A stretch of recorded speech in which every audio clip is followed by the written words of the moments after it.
Hi മക്കളെ, welcome back to my channel. ഇന്ന് നമ്മൾ പഠിക്കാൻ പോകുന്നത് 5ാം ക്ലാസ്സിലെ മലയാളത്തിലെ 4ാമത്തെ യൂണിറ്റായ കുടയോളം ഭൂമിയിൽ വരുന്ന ഇതാ ഒരു മായാലോകം എന്ന പാഠഭാഗമാണ്. അപ്പോൾ കുടയോളം ഭൂമിയിൽ വരുന്ന മഴ ചാറുമ്പോൾ എന്ന് പറയുന്ന പാഠഭാഗവും പഠന പ്രവർത്തനങ്ങളും നമ്മൾ വീഡിയോ ആയിട്ട് ചെയ്തിട്ടുണ്ട്. കാണാത്ത ആരെങ്കിലും ഉണ്ടെങ്കിൽ മുകളിൽ ഐ ബട്ടണായിട്ട് ടീച്ചർ കൊടുത്തേക്കാം, നിങ്ങൾക്ക് കയറി കാണാവുന്നതാണ്. അതുപോലെ ചാനൽ സബ്സ്ക്രൈബ് ചെയ്യാതെ ആരെങ്കിലും കാണുന്നുണ്ടെങ്കിൽ ചാനൽ ഒന്ന് സബ്സ്ക്രൈബ് ചെയ്തേക്കുക, ലൈക്ക് ചെയ്യുക, നിങ്ങളുടെ കൂട്ടുകാരിലേക്ക് ഷെയർ ചെയ്യുക. നമുക്ക് പാഠഭാഗം വായിക്കാം. ഇതാ ഒരു മായാലോകം. അവിടെ എന്തെല്ലാം കാണാം? ഒരു ശാസ്ത്രജ്ഞനെ കാണാം, മരങ്ങളും ചെടികളും കിളികളും മണ്ണും എല്ലാം കാണാം. നല്ല മനോഹരമായ ഒരു ചിത്രമാണ്. എങ്കിൽ നമുക്ക് വായിച്ചാലോ? മണ്ണിനുള്ളിലേക്ക് നമ്മുടെ നോട്ടം അത്ര എത്താറില്ല. ഒരു ശാസ്ത്രജ്ഞൻ മണ്ണിനുള്ളിലേക്ക് നോക്കാൻ ശ്രമിച്ചതിന്റെ അനുഭവങ്ങൾ വിവരിക്കുന്ന ലേഖനം വായിക്കൂ. ഇതാ ഒരു മായാലോകം. ഒരിക്കൽ ഒരു ശാസ്ത്രജ്ഞന് ഒരു കിറുക്കു തോന്നി. ഇത്രയും ദിവസങ്ങൾ ഞാൻ മരത്തിലേക്ക് നോക്കി നടന്നു, ഇനി മണ്ണിലേക്കൊന്ന് നോക്കിയാലോ? അദ്ദേഹം അങ്ങനെ ചിന്തിച്ചു. മണ്ണിലേക്ക് നോക്കുകയും ചെയ്തു. എന്നിട്ടോ മണ്ണിലൊരു മായാലോകം കണ്ടെത്തി. അതിരസകരമായ ആ കഥ കേട്ടോളൂ. 100ഓളം വർഷങ്ങൾക്ക് മുമ്പാണ് ആ സംഭവം നടന്നത്. ആരായിരുന്നു ആ മിടുക്കനായ കിറുക്കൻ? ഡോക്ടർ വില്യം ബീബ്, ന്യൂയോർക്ക് സുവോളജിക്കൽ സൊസൈറ്റിയിലെ ശാസ്ത്രജ്ഞൻ. ബ്രസീലിലെ ഒരു കാട്ടിൽ വെച്ചാണ് അദ്ദേഹത്തിന് അങ്ങനെ ഒരു വിചിത്രമായ ആശയം തോന്നിയത്. കാട്ടിൽ നിന്നും പക്ഷികളെ ശേഖരിക്കാൻ എത്തിയതായിരുന്നു അദ്ദേഹം. അതിനായി അദ്ദേഹം കുറെ ദിവസങ്ങൾ ബ്രസീലിലെ ബേലം എന്ന പ്രദേശത്തെ കാട്ടിൽ കഴിഞ്ഞു. കൊടുങ്കാട്ടിലൂടെ കാട്ടുമരങ്ങളുടെ ഇലകൾ വീണടിഞ്ഞു കിടക്കുന്ന മണ്ണിനു മുകളിലൂടെ അദ്ദേഹം അലഞ്ഞു നടന്നു. കാട്ടരുവിയിലൂടെയും സഞ്ചരിച്ചു. എന്നിട്ടോ അപ്പോഴൊക്കെ കണ്ണ് മരത്തിലായിരുന്നു. പക്ഷികളെ കണ്ടെത്തണമെങ്കിൽ മുകളിലേക്ക് നോക്കാതെ പറ്റുമോ? അങ്ങനെ പക്ഷികളെ കണ്ടെത്തിയും തിരിച്ചറിഞ്ഞും വേണ്ടവയെ പിടിച്ചും അദ്ദേഹം ആ കാട്ടിലൂടെ ഏറെ ദൂരം സഞ്ചരിച്ചു. അപ്പോഴൊന്നും നിലത്തേക്കൊന്നും നോക്കാൻ പോലും അദ്ദേഹത്തിന് നേരമില്ലായിരുന്നു. അങ്ങനെ തിരക്കിട്ട പണി തീരാറായി. ഇനി തിരിച്ച് ന്യൂയോർക്കിലേക്ക് പോകണം. അരുവിയിലൂടെ താഴേക്ക് സഞ്ചരിക്കണം, കടലിലെത്തണം, കപ്പലിൽ കയറണം, പിന്നെ കുറെ ദിവസങ്ങൾ നീളുന്ന കപ്പൽ യാത്ര. അപ്പോഴേ ന്യൂയോർക്കിലെത്തൂ. കപ്പലിൽ കാടില്ല, മരങ്ങളില്ല, പക്ഷികളുമില്ല. അപ്പോൾ നേരം പോകാൻ എന്താണ് വഴി? അതിനുള്ള വഴിയായിരുന്നു കാട്ടുമണ്ണ് പരിശോധന. ഇത്രയും ദിവസങ്ങൾ ചവിട്ടി നടന്ന ഈ മണ്ണിലും രഹസ്യങ്ങൾ കണ്ടേക്കാം. അങ്ങനെയൊരു സംശയം എങ്ങനെയോ ആ ശാസ്ത്രജ്ഞന്റെ മനസ്സിൽ കയറിപ്പറ്റി. അക്കാലത്ത് ആ സംശയത്തെപ്പറ്റി ആരെങ്കിലും കേട്ടിരുന്നെങ്കിൽ അത് കിറുക്കാണെന്ന് പറയുമായിരുന്നു.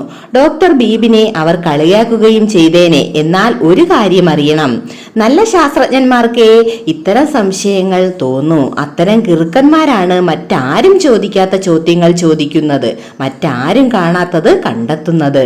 അങ്ങനെയൊരു ആശയം മനസ്സിൽ തോന്നിയാൽ പിന്നെ മടിച്ചു നിൽക്കരുത്, ഉടൻ പ്രവർത്തിക്കണം. ഡോക്ടർ ബീബും അതുതന്നെ ചെയ്തു. അദ്ദേഹം ഒരു വലിയ ചാക്കെടുത്തു. അത് നിറയെ മണ്ണ് വാരിയിട്ടു. കാട്ടുമണ്ണാണ് കുട്ടിയിളക്കി വാരുന്നതെന്ന് ഓർക്കണം. കാട്ടിൽ മണ്ണിനു മുകളിൽ കരിയിലമെത്തയുണ്ടായിരിക്കും. കരിയിലകളുടെ അനേകം അടുക്കുകൾ. അടിഭാഗത്തെ കരിയിലകൾ കുറെ ചീഞ്ഞളിഞ്ഞിരിക്കും. അഴുകിയും പൊടിഞ്ഞും മണ്ണിനു മുകളിൽ ഒരു പാളിയായി കിടപ്പുണ്ടാകും. അതിനു താഴെയാണ് കാട്ടിലെ മേൽമണ്ണ്. അഴുകി പൊടിഞ്ഞു കിടന്ന കരിയിലയും മേൽമണ്ണും എല്ലാം കൂടി തന്നെയാണ് ചാക്കിൽ നിറച്ചത്. ആ മൺചാക്കുമായി അദ്ദേഹം മടക്കയാത്ര തുടങ്ങി. ആദ്യം ബോട്ടിലൂടെ കടലിലെത്തി, പിന്നെ കപ്പലിലേക്കു കയറി. മറക്കാതെ മൺചാക്കും കപ്പലിൽ കയറ്റി.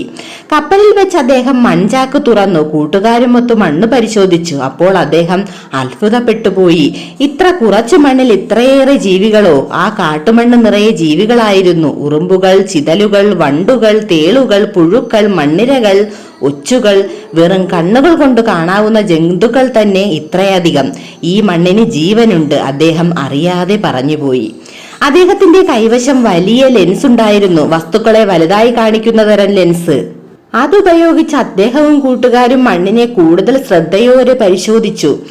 അപ്പോൾ വെറും കണ്ണുകൊണ്ട് കാണാൻ പറ്റാത്ത ചെറിയ ജീവികളെയും അവർ കണ്ടു. 100 കണക്കിന് കൊച്ചു കൊച്ചു ജീവികൾ. ഓരോന്നും അതിന്റെ മൺതരിയെ കെട്ടിപ്പിടിച്ചു കിടക്കുന്നു, ഇളകുന്നു, മൺതരികൾക്കിടയിലൂടെ പുളഞ്ഞു നീങ്ങുന്നു. ഡോക്ടർ ബീബും കൂട്ടുകാരും കൂടി അതീവ ശ്രദ്ധയോടെ അനേക ദിവസങ്ങൾ ആ മണ്ണിനെ പരിശോധിച്ചു കൊണ്ടിരുന്നു. ഓരോ ദിവസവും അവർ പുതിയ പുതിയ ജീവികളെ കണ്ടെത്തിക്കൊണ്ടിരുന്നു. ഓരോ നിമിഷവും അവർ അത്ഭുതപ്പെട്ടുകൊണ്ടിരുന്നു. വിശാലമായ ലോകത്തിൽ നിന്ന് കണ്ണുകളെ മണ്ണിനുള്ളിലേക്ക് ചുരുക്കിയപ്പോൾ ഞങ്ങളൊരു മായാലോകം തന്നെ കണ്ടു. മണ്ണിനടിയിലെ ലോകം ഇരുട്ടിന്റെ ലോകം, ഇരുട്ടിൽ ഇര തേടുന്നവരുടെ ലോകം, ഇരുട്ടിൽ കൃഷി നടത്തുന്നവരുടെയും ലോകം. അവിടെ ഇലകൾ വിശാലമായ പാടങ്ങളായി മാറിയിരിക്കുന്നു. കുമിളുകൾ, ഫംഗസുകൾ കാടുകളായി വളർന്നിരിക്കുന്നു. മൺതരികൾക്കിടയിലൂടെ സൂപ്പർ ഹൈവേകൾ ഉണ്ടായിരിക്കുന്നു. അവിടെ ആരെയും അമ്പരപ്പിക്കുന്ന മിമിക്രി വീരന്മാർ അവരുടെ കലാപരിപാടികൾ അവതരിപ്പിച്ചു കൊണ്ടിരിക്കുന്നു. വളരെ ചെറിയ വണ്ടുകൾ വളഞ്ഞു ചുരുണ്ട് ചെറിയ വിത്തുകളുടെ രൂപത്തിലിരുന്ന് ശത്രുക്കളെ പറ്റിക്കുന്നു. വിത്തുകളുടെ പുറത്തെ ഡിസൈനുകൾ വരെ വണ്ടുകളുടെ പുറത്തുണ്ടാക്കിയിരിക്കുന്നു. ചെറിയ വിത്തുകളോ വണ്ടുകളുടെ രൂപത്തിലിരുന്നും മിമിക്രി കാണിക്കുന്നു. തിന്നും തിന്നപ്പെട്ടും മത്സരിച്ചും സഹകരിച്ചും ജീവിക്കുന്ന നൂറുകണക്കിന് ജീവികളുടെ ആ അത്ഭുത ലോകം കണ്ടുകൊണ്ടിരുന്നപ്പോൾ ഡോക്ടർ ബീബ് പുറം ലോകത്തെപ്പറ്റി മറന്നുപോയി. താനും ചുരുങ്ങി ചെറുതായി മണ്ണിനുള്ളിലെ മായാലോകത്തിൽ അകപ്പെട്ടതുപോലെ അദ്ദേഹത്തിന് തോന്നി. പണ്ടൊരു ആലീസ് അത്ഭുത ലോകത്തെത്തിയ കഥ കേട്ടിട്ടില്ലേ? താനും ഒരു ആലീസ് ആയതുപോലെ മണ്ണിനടിയിലെ മായാലോകത്തിലെത്തിയ മറ്റൊരു ആലീസ്. ഇത് എഴുതിയതാരാണ്? Professor S Sivadas. അദ്ദേഹത്തിന്റെ മണ്ണും മനുഷ്യനും എന്ന ലേഖനത്തിൽ നിന്നെടുത്തതാണ് ഈ ഭാഗം. ഇനി നമുക്ക് പാഠഭാഗവുമായി ബന്ധപ്പെട്ട ചോദ്യങ്ങൾ നോക്കാം. കാണാ കാഴ്ചകൾ. ലേഖനം വായിച്ച് ഓരോരുത്തരും ചോദ്യങ്ങൾ തയ്യാറാക്കുക. ഉദാഹരണം, വില്യം ബീബിന് തോന്നിയ വിചിത്രമായ ആശയം എന്തായിരുന്നു? എന്തുകൊണ്ടാണ് അതിനെ വിചിത്രമായ ആശയം എന്ന് പറയുന്നത്? ഗ്രൂപ്പിൽ ചോദ്യങ്ങൾ കൈമാറി വായിക്കുക. ഓരോ ഗ്രൂപ്പും മികച്ച 10 ചോദ്യങ്ങൾ തിരഞ്ഞെടുക്കണം. ആവർത്തനങ്ങൾ ഒഴിവാക്കി ചോദ്യങ്ങൾ ക്രമപ്പെടുത്തി എഴുതണം. ഉത്തരങ്ങളും എഴുതി വെക്കണം. തുടർന്ന് 2 ഗ്രൂപ്പുകളായി തിരിഞ്ഞ് ചോദ്യോത്തര പയറ്റ് നടത്തൂ എന്നാണ് പറഞ്ഞിരിക്കുന്നത്. അപ്പോൾ നിങ്ങളും ചോദ്യങ്ങൾ ഉണ്ടാക്കണം. കുറച്ച് ചോദ്യങ്ങൾ ഞാനിവിടെ എഴുതിയിട്ടുണ്ട്. ഡോക്ടർ വില്യം ബീബ് ആരായിരുന്നു? 2, വില്യം ബീബിന് തോന്നിയ വിചിത്രമായ ആശയം എന്തായിരുന്നു? 3, മണ്ണ് പരിശോധിച്ച ഡോക്ടർ വില്യം ബീബും കൂട്ടുകാരും മണ്ണിനടിയിൽ എന്തൊക്കെ ജീവികളെയാണ് കണ്ടത്? കപ്പലിൽ കഴിയുന്ന ദിവസങ്ങളിൽ നേരം പോകാനായി ഡോക്ടർ വില്യം ബീബ് കണ്ടുപിടിച്ച മാർഗം എന്തായിരുന്നു? 5, കാട്ടുമണ്ണ് പരിശോധിച്ചപ്പോൾ എന്താണ് ബീബ് കണ്ടത്? 6, മണ്ണിൽ ഉള്ളിലെ മായാലോകം എന്ന പേര് വരാൻ കാരണം എന്താണ്? എന്തിന്റെയെല്ലാം അടിയിലായിട്ടാണ് കാട്ടിലെ മണ്ണ് കാണപ്പെടുന്നത്? 8, മണ്ണിലെ ജീവികളെ കണ്ട ബീബ് അറിയാതെ പറഞ്ഞു പോയത് എന്ത്? നിങ്ങൾക്ക് ഇഷ്ടമുള്ള ക്വസ്റ്റ്യൻസ് കൂടി ആഡ് ചെയ്യാവുന്നതാണ്. അടുത്ത ചോദ്യം നോക്കാം. ആലീസിന്റെ അത്ഭുത ലോകം. പണ്ടൊരു ആലീസ് അത്ഭുത ലോകത്തെത്തിയ കഥ കേട്ടിട്ടില്ലേ? താനും ഒരു ആലീസ് ആയതുപോലെ മണ്ണിനടിയിലെ മായാലോകത്തിലെത്തിയ മറ്റൊരു ആലീസ്. ലൂയിസ് കരോൾ എഴുതിയ ആലീസിന്റെ അത്ഭുത ലോകം എന്ന നോവൽ സ്കൂൾ ലൈബ്രറിയിൽ നിന്നോ അടുത്ത വായനശാലയിൽ നിന്നോ എടുത്ത് വായിക്കൂ.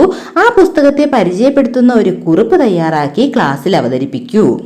ഉത്തരം, ഇംഗ്ലീഷ് സാഹിത്യകാരനായിരുന്ന ലൂയിസ് കരോൾ എഴുതിയ പ്രശസ്തമായ ബാലസാഹിത്യ നോവലാണ് ആലീസിന്റെ അത്ഭുത ലോകം. ഇംഗ്ലീഷ് ഭാഷയിൽ രചിച്ച ഈ കൃതി വിവിധ ഭാഷകളിലേക്ക് തർജ്ജമ ചെയ്യപ്പെട്ടിട്ടുണ്ട്. പെൺകുട്ടിയായ ആലീസ് ഒരു വിചിത്രമായ ലോകത്തിൽ എത്തിച്ചേരുന്നതും വിസ്മയമായ ലോകത്തിലൂടെ കടന്നു പോകുന്നതായി സ്വപ്നം കാണുന്നതുമാണ് ഈ കഥ. ഒരു ദ്രാവകം കുടിക്കുമ്പോൾ ചെറുതാവുക, ഒരു കഷ്ണം കേക്ക് കഴിക്കുമ്പോൾ വലുതാവുക, പൂന്തോട്ടത്തിലെ പൂക്കൾ സംസാരിക്കുന്നത് കേൾക്കുക, ഇവയൊക്കെ തന്നെ കഥയിലെ ആലീസിന്റെ വിചിത്രമായ അനുഭവങ്ങളാണ്.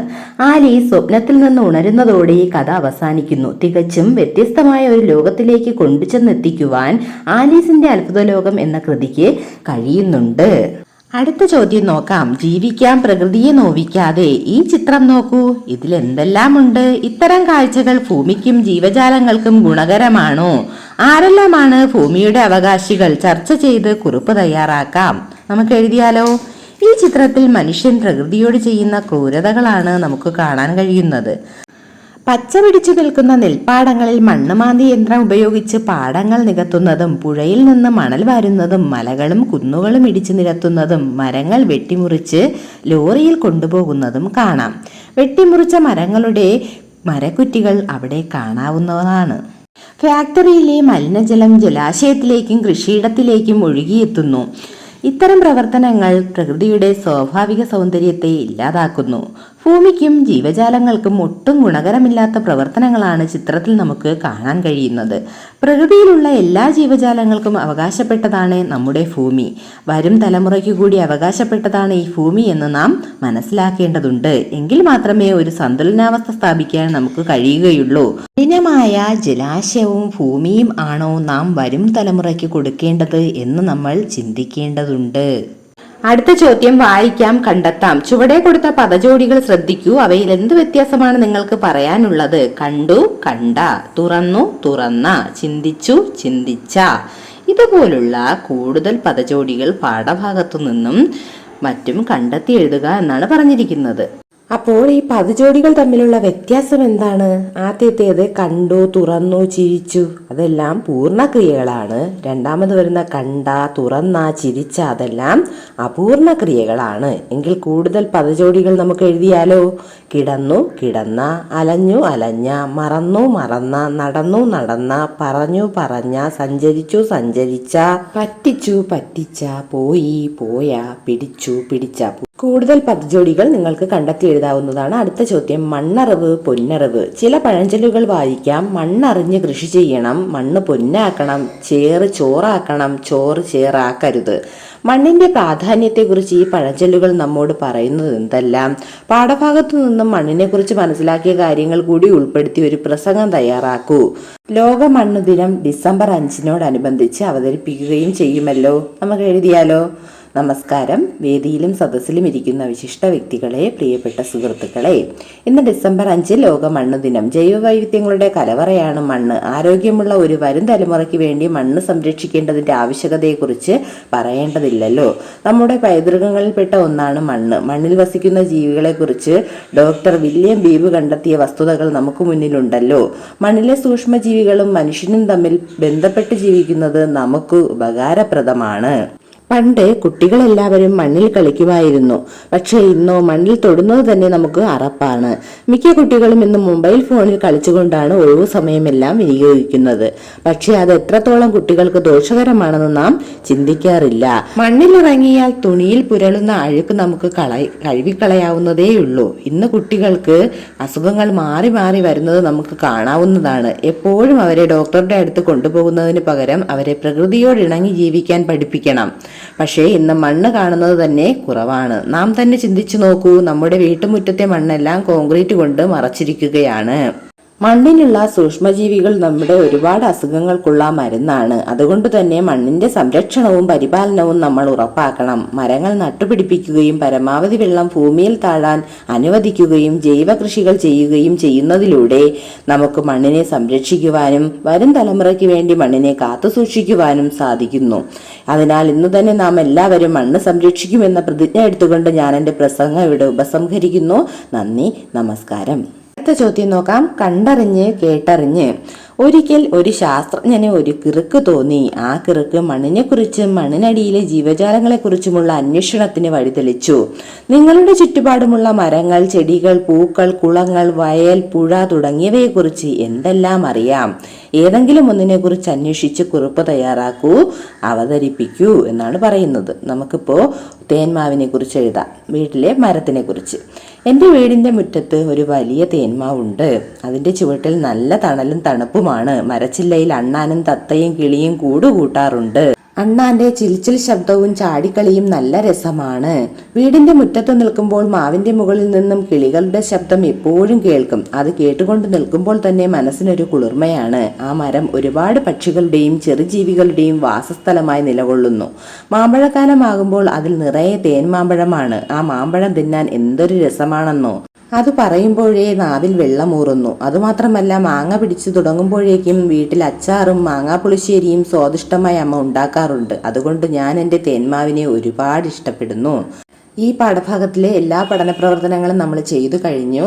അപ്പോൾ ഇനി ബാക്കി ഭാഗവുമായി അടുത്ത ക്ലാസ്സിൽ കാണാം. അടുത്ത പാഠഭാഗം അടുത്ത ക്ലാസ്സിൽ പഠിക്കാം. ഒപ്പം സബ്സ്ക്രൈബ് ചെയ്യാതെ ആരെങ്കിലും കാണുന്നുണ്ടെങ്കിൽ സബ്സ്ക്രൈബ് ചെയ്യുക, ലൈക്ക് ചെയ്യുക, നിങ്ങളുടെ കൂട്ടുകാരിലേക്ക് ഷെയർ ചെയ്യുക. ഓക്കെ, അടുത്ത ക്ലാസ്സിൽ കാണാം. Thank you.